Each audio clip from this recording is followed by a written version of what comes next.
Customer is looking to get an estimate to have their backyard patio, actually their backyard deck replaced. So currently we've got a deck that's raised out of the ground about 8 inches, and we are going to sink this back down to at grade.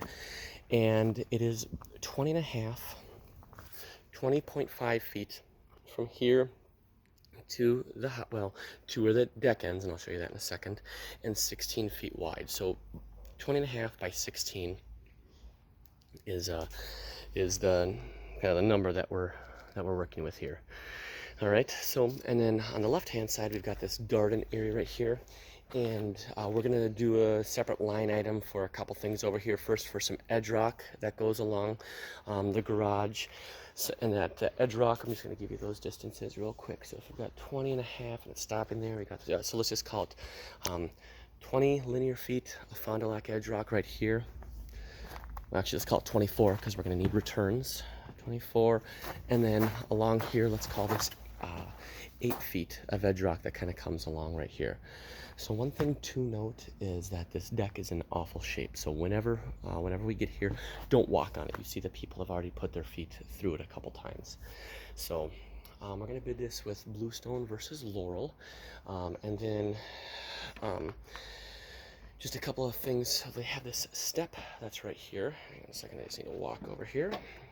Okay, and as you can see from the side, they actually built it over this step. So because even though we're lowering it, there's going to be kind of the step right here that we're going to be marrying things up to. So it's lower than this height right here. So just keep in mind, I am aware that there's a step that's down here that we're kind of bringing the patio down to that height. All right, and then we've got a 10 by 3 walkway that's over here that's connecting the dots. We're going to give him John Meyer's contact information for maybe some concrete work over here as well. Let's see, so we've got the garden, and actually I said 24 I think for the returns, and then add another 4 feet.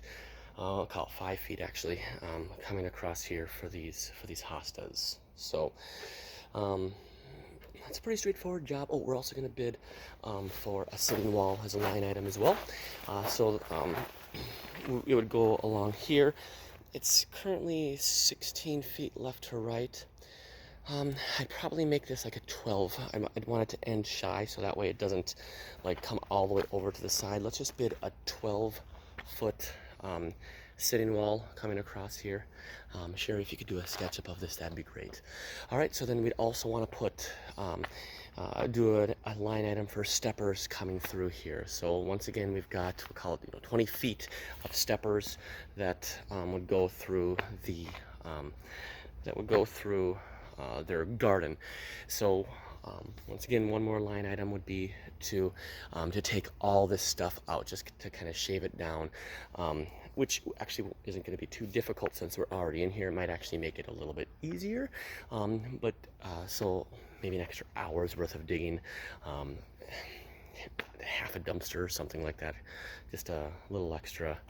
And then I said we put just a little bit of black dirt on top, just to make it fresh. So we've got 3 downspouts, 1, 2, and there's one around the corner. And I said that we'd pop it up in the middle of their garden over here. Though even as I look at this, that might be too much water to be coming through into one place, because the third one around the corner doesn't get much, but these two certainly looks like they'll get a lot of water from this side of the house. It might behoove us to bring those two together, and then just to bring it outside the footprint, maybe closer to the driveway over here, so that way it can get onto the driveway and make its way out. So, yeah, let's bid it that way. So that's going to be what, 30-ish feet from the downspout over there out to here. If I didn't say it before, we're bidding this in bluestone and laurel. The steppers will be, let's just go ahead and bid them as patterned for both instances, just so we can compare apples to apples. We are not going flush up. Like he said, bid it in the footprint. So there's about a 6-inch gap between the deck and the fence. Leave a gap there, okay? If they choose not to leave a gap there, we'll take the measurements and we'll just shift everything flush against that.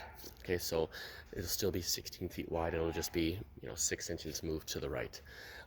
There's nothing really lining it up exactly where it is apart from where they put it. So it's not like it's centered on something. This is Edina. So it's going to be fun in and out. They do have a driveway to get back here. However, this is a relatively narrow driveway. All right, and I'm showing you this because the neighbor apparently is very anal about his grass. So we cannot get a dumpster for this particular to be brought back there, or crushed rock. Everything is going to have to be hauled in and out of here with a dump truck. So yeah, it's just how it is, unfortunately, because of how narrow the driveway is. And yeah, so bear that in mind. But obviously we can stage material back here, just not crush rock and no dump. And we won't be able to fit we won't be able to fit a dumpster back here, and we won't be able to get a dump truck to pour back here either. I think that's it. These junipers and this tree here is staying put, so just be aware of that. Driveway is already cracked and broken. He's aware of that. They're thinking of selling their house in the next couple years. They had their last kid going off, so they're hesitant to do anything to their driveway here, and anything to the garage for that matter, because they might, when they sell this house, they're thinking that whoever's going to buy it is going to push the garage back to the back of their property to create more room. But yeah, so that's what we got.